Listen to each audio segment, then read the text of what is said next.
கட்டண உயர்வு இல்லாமல் 50 வருஷம்லாம் நடக்கிறது சாத்தியமே இல்லை, அதுதான் உண்மை.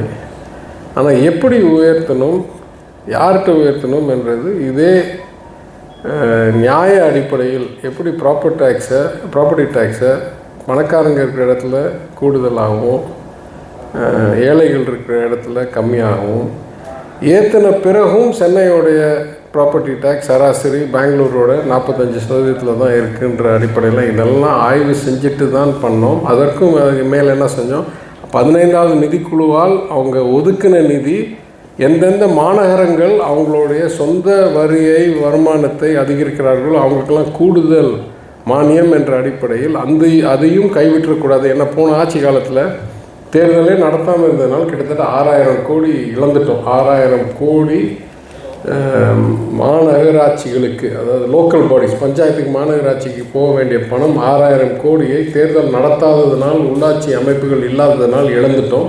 அதை நான் தேர்தல் நடத்தியாச்சுன்னு போய் கேட்டபோது இல்லை, அந்த காலம் முடிஞ்சு போச்சு, அது 14வது நிதிக்குழு காலம் அப்படின்னு சொல்லி அந்த டெல்லியில் நினச்சிட்டாங்க. அது திருப்பி நடக்கக்கூடாதுன்றதுக்காக பண்ணோம்.